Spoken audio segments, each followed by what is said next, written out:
So ayan mga kabisik, no? Natanggal na natin yung relay. Ayan, ang daming dumi sa loob, no? Ayan, no? Ang dami. So subukan lang natin buksan para malinis natin ito. So focus lang tayo dito para makita natin yung dumi. Ayan.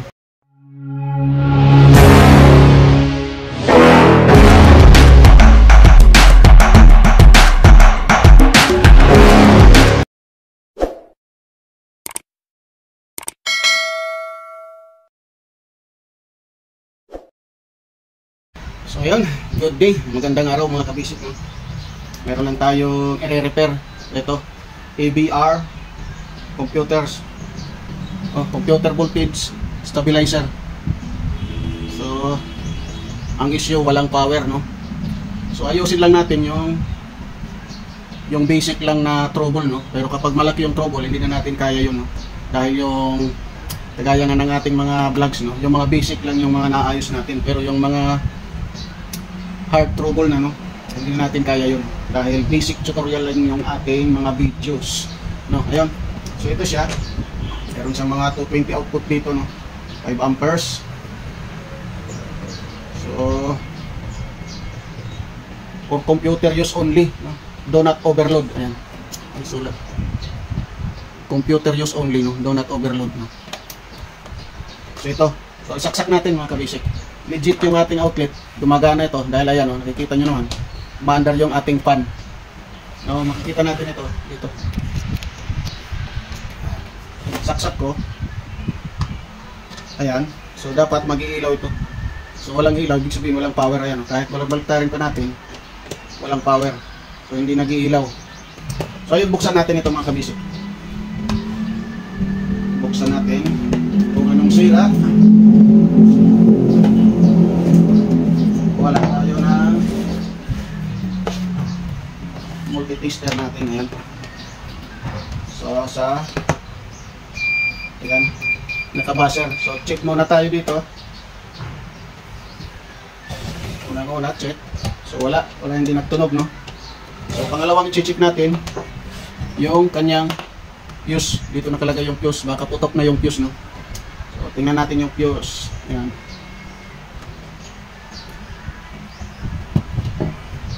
Ayan, kung makikita nyo, walang sign ng putol yung fuse nya, no? Walang sign ng putol. Ayan, kung makikita nyo, ayan, no? So i-tester natin para sure.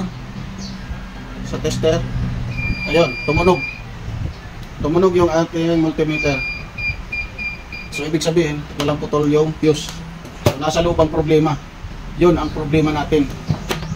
Baka nag-overvoltage to, nasunog yung kanyang transformer. Kapag gano'n nasunog na yung transformer, ay wala tayong magagawa dyan, no? Hindi natin kaya yan. Dahil yung basic lang natin, no? Kagaya nito, na fuse. Pagpalit lang ng fuse, yun lang yung mga basic natin gagawin. Pero kapag yung trouble nito ay medyo malaki na, hindi na natin kaya. Dahil yung ating vlog ay para lamang sa mga basic troubles. So, yun. Ito na yun. So pangalawang check natin yung kanyang wire. Ito, check natin ito. So nasa buzzer tayo. Dito na tayo sa loob ng kanyang unit, no. So yun, okay siya. Yung kabila, so ibig sabihin okay yung wire. So ito na yung ating titingnan dito, yung kanyang board. Yun na ang mahirap, no.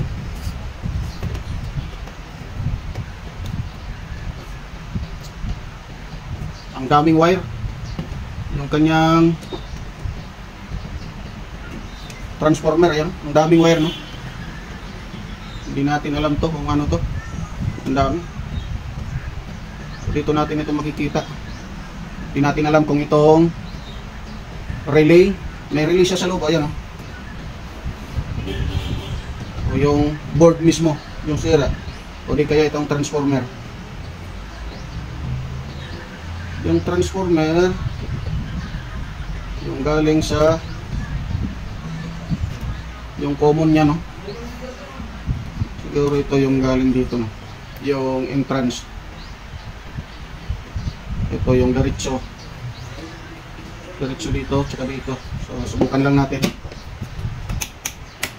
Sa times, pinky muna tayo, no? So, may reading yung kanyang transformer. Ayan. Ipita natin. Yung kanyang in, no? Yung in ng transformer. Ayan, makikita ba yan? Siguro kita naman yan. Yung galing sa input, no? Yung input ng transformer. Ayun, may palo, mga ka-basic. Ayan, no? Yung may palo. Yung output ang hindi natin alam. Dahil ayan, naka-ano siya. Subukan muna natin tanggalin. Yung board, tanggalin natin. Baka lang ma-repair natin ito. Tanggalin lang natin yung board. Baka sakali.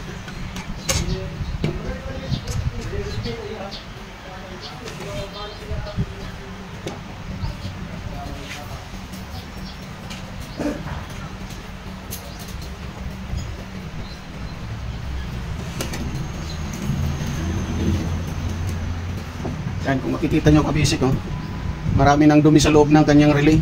Ayan. So baka natatabunan na yung contact point nya, no? Hindi nagko-contact yung relay, kaya hindi nagkakaroon ng power. So ayun, linisin ko muna to. Balikan ko na lang kayo mamaya, mga kabisik, pag nalinis na natin itong relay. So ayun, mga kabisik, no? Natanggal na natin yung relay. Ayan, ang daming dumi sa loob, no? Ayan, oh, ang dami. So, subukan lang natin buksan para malinis natin ito. So, focus lang tayo dito para makita natin yung dumi. Ayan. Ayan, makikita nyo. Ayan, ang dami. Ayan, nasa loob. Ayan. Yan yung dumi niya, no? Mga patay na langgam.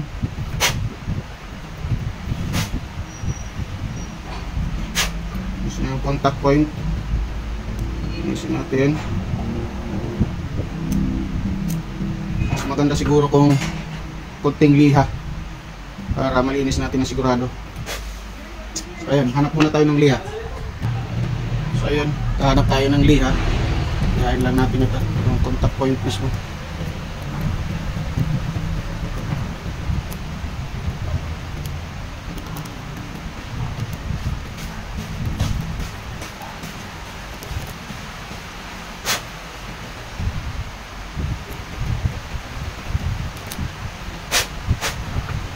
Ayun, mukhang okay naman. Okay na siya. So, balik lang natin yung takip.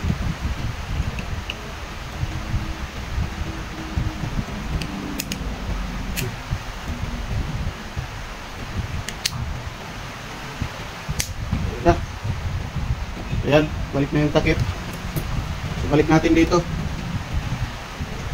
So, yung board.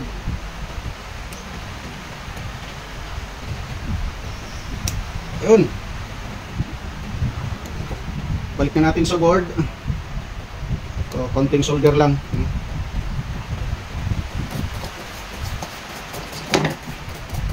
Solder lang natin.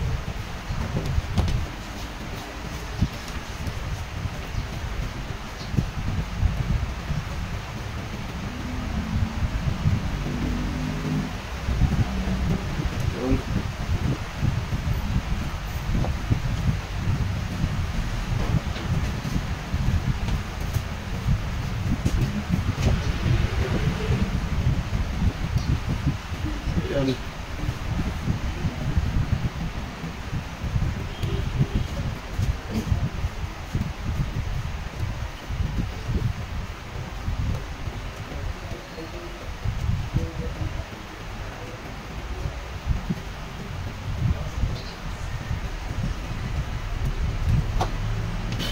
Okay na. Dito naman.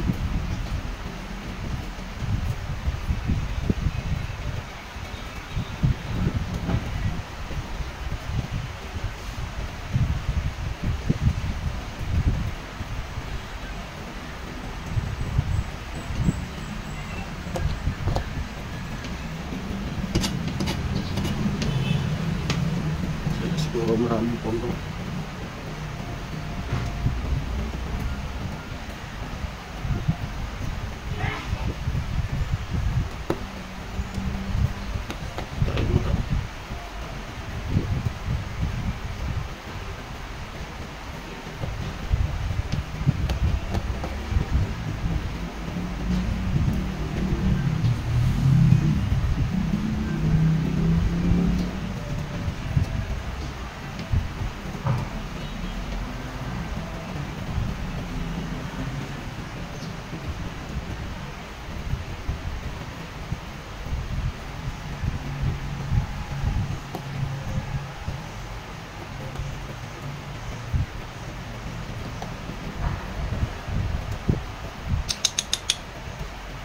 Ating mga lead palpak.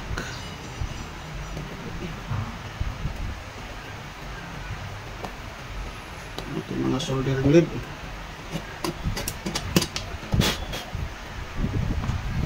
Siguro pwede na yan. So subukan lang natin.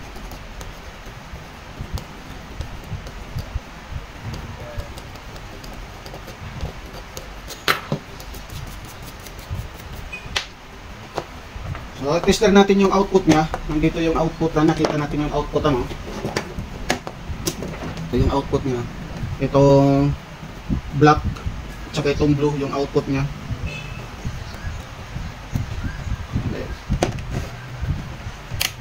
Times 10. So, yung may palo naman. May palo naman yung output niya. Tsaka itong parehong pula. May palo rin naman. Hindi lang natin alam pa kung ilan ang voltahe nito kasi hindi siya nagpa-power, no. Tsaka may isa rin akong napansin, no. May isa rin akong ano dito, hinihinala, no. Pinaghihinalaan ko itong switch, no. Baka ito yung sira na switch. So mamaya kikita natin yan. Direct natin yan. Muna, linisan muna natin ito, tsaka resolder natin. Ito rin yung may problema dito.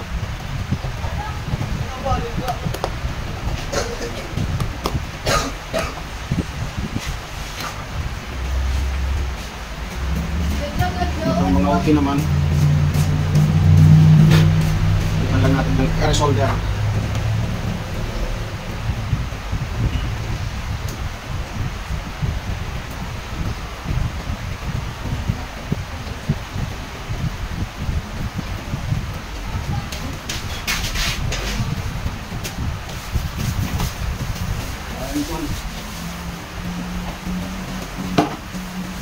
Namun, iniilang siya subuan ko yung hakso.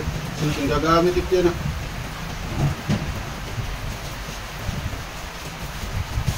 Ang mahilig kong tingnan ito. Kaya mo estimate ito sa ngarom dito. Tapping. Gagritin. Tapping flooring. Dos. Ang pera ka. Tagal. Tanan. Igbo kayo mga mag-aksot na ito. Okay mo. Hindi ko lang lari ito. Pukuhan lari ito. Kaya pag ganun tayo ito. Sabot na nito yung marmara din. Pukuhan na lang tayo ito. Papagigan na rin ang bakal.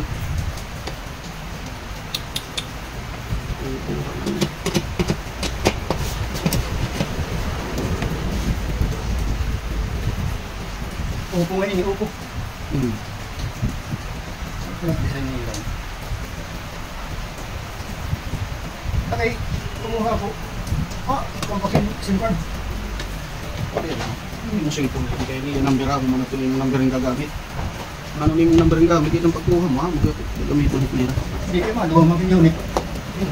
Wala lahat. Kaya palitan. Ito nga, ito pa ako may katugukan tin. Di ba, ito SIM card. Okay, mapalit ka pa yung SIM card para mo cellphone. Yan. Okay, may output siya, no? So, yun. Saksak muna natin ito. Testing natin kung mag-power na o hindi pa. Okay. Tanga, wala pang fuse. Wala pa pala yung fuse, hindi pa naikabit.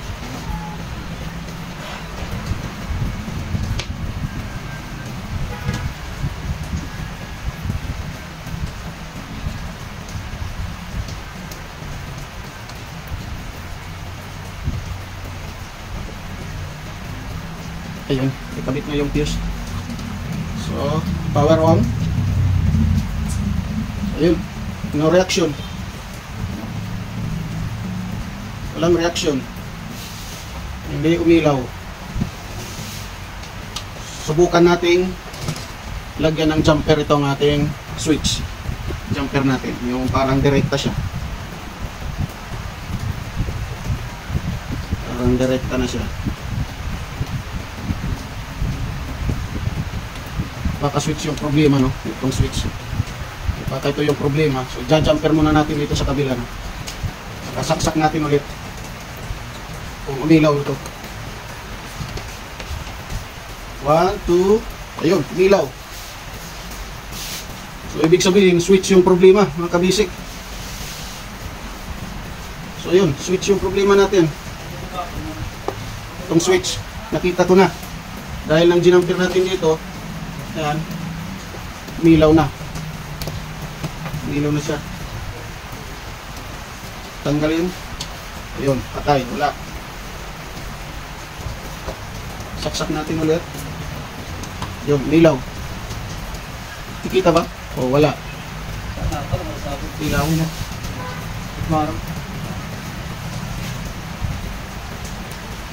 Ang hindi pa natin nasusubukan, kung may out siya dito. So, tester natin, no? Kung may out. Ilaw pa naman. Kamay na yung ilaw.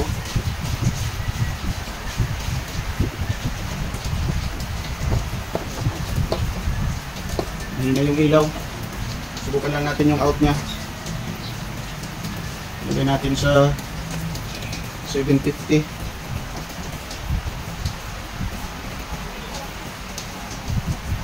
May out naman 222. Ayan, 222 na. Tumataas pa ng 223 dito sa kabila.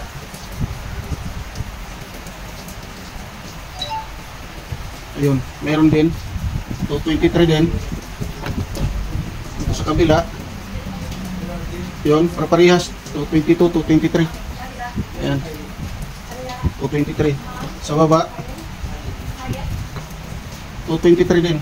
Ayan, 220, 22, 23. Ayan.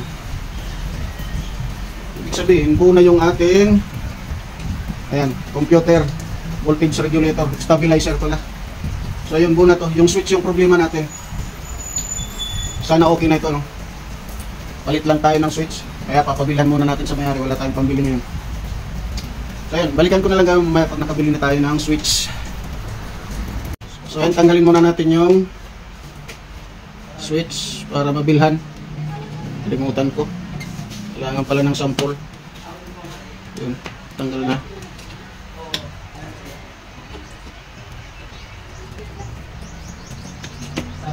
Ayun, tanggal na rin. So, tanggalin natin ito dito. So, init. Init yung ano, dito, sinolder.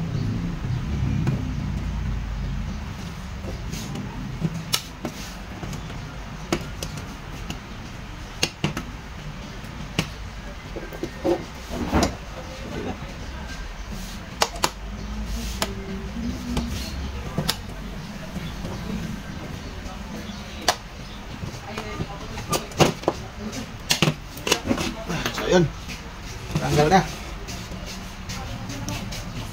Ito yung siguro yung may salarin dahil hindi nag-iilaw, so dito muna buzzer check natin. Check ulit, check ulit. Mainit pa, pasok tayo mga kabasic. Tutunog naman to kapag okay. So yun, ayaw talaga tumunog. Sabihin sira na to. Ayun. Nagmamalfunction lang. Tumunog na. Mamalfunction siya, so bibilan na lang natin. Bago. Kaya lang napasok tayo. Ayan o. Dito sa sinolder natin. Bilhin na lang tayo ng bago para sigurado. Balik na lang tayo mamaya pag nakabili na. Yun mga kabisig, no, nakabili tayo. No, hindi siya magkasing laki. Pero parehas naman dito sa harap yung ano niya. Yung size niya parehas dito sa harap. So, subukan lang natin kung mag-fit siya. No? Tester muna natin. Ito yung bago, no? Ito yung luma. Yung medyo nagkakapatay-patay yung kanyang ano, linya, no? Patay-patay na siya. So dito tayo sa ayan, connected agad, no? Testing natin.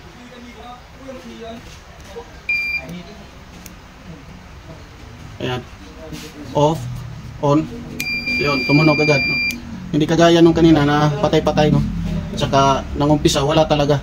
Nung pinindot-pindot natin, doon lang nagkaroon ng patay-patay na buzzer. Dito, isang on lang.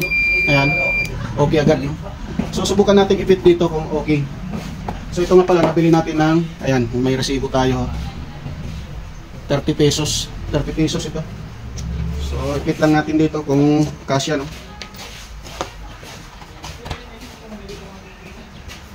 Pag kasya, painit muna tayo ng ating solder. So ipasok natin kung kasya nga.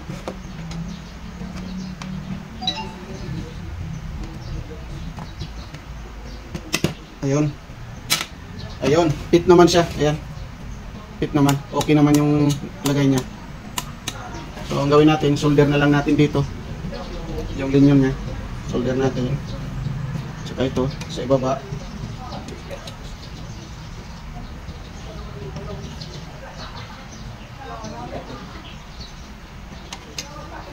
Matigas. Lang tayo lang. Lomos. Natin sa lalim. Yan. So ito dito sa taas.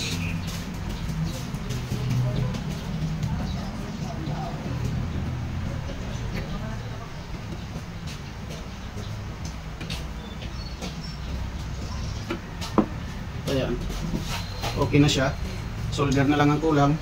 Lagyan ng paste. Dahil bago siya, lagyan natin ng paste, no? Para kumapit yung ano, yung solder natin. Ganoon. Ayan. Wala pa. Hindi pa mainit yung ating solder. So painitin muna natin. Hintay lang muna tayo. So yun, habang hinihintay natin na uminit yung ating solder, no? Balik lang natin ito dito. Kanyang kinalalagyan.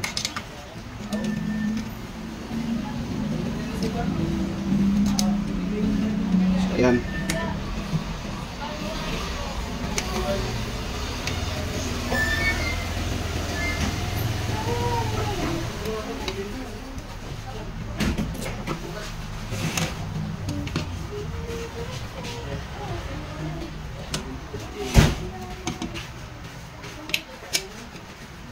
Ayan. Okay na siya. Yung solder na lang yung hinihintay natin.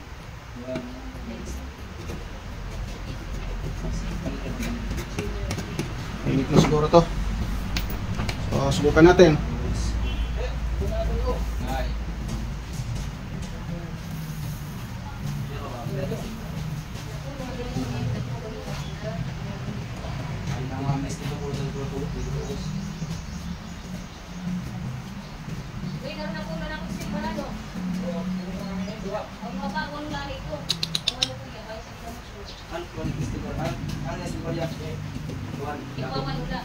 Ano nga, size?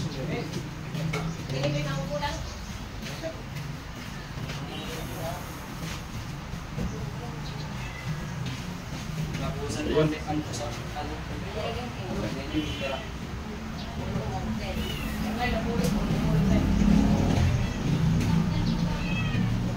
Okay na.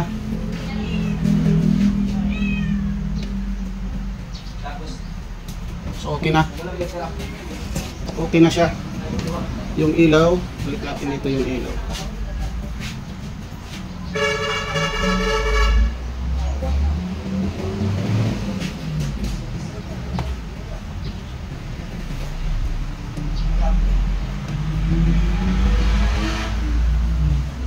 So yun. So try natin saksak. Try natin saksak. Try. Yun. Umilaw na. Magkabisik. Ano? Yan. Patay. Wala. Saksak natin. Ayun. Umilaw. So okay na. Ito. Yung kanyang linya naman. Dito yung para sa output. No? Yung pagsasaksakan ng appliances. So subukan natin kung ilang voltahe mayroon dito. Ito yung mga outlet nyo. 224, 225 sa baba. 225, 24, 25. Ayan. Sa baba rin. 225 din. Dito rin. Ayan, 225 din, no? So bawat outlet nya, no? Bawat outlet nya, ayan, ay naglalaro sa 225 yung kanyang voltahe. So subukan natin saksakan ng appliances. Subukan natin. So mayroon tayo dito electric fan. Ayan, nilapit ko pa. So yun, subukan natin ha. Bago natin ito takpan, subukan natin. Ayan. Okay na ulit yung ating computer voltage regulator, no? So gumagana na ulit. So ayan na siya. Kita nyo naman. Sabi ko nga kanina, yung mga basic troubles lang yung ating nagagawa, no? So kitang-kita na yung ebidensya, no? Legit siya na. Naayos natin yung ating computer voltage stabilizer.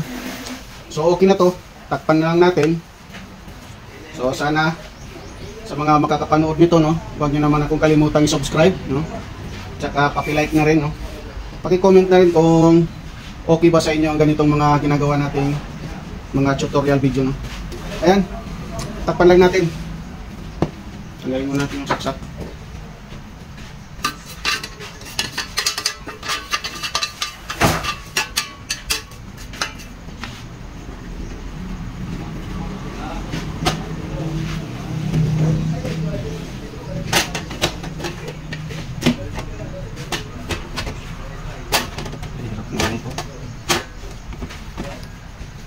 Ayaw.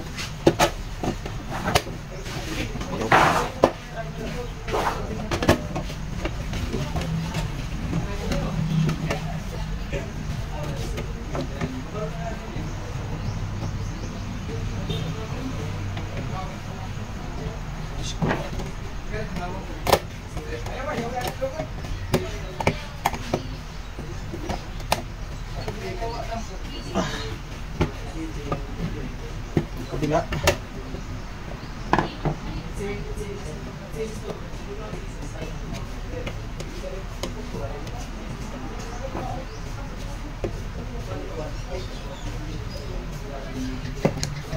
Ayan. Okay na.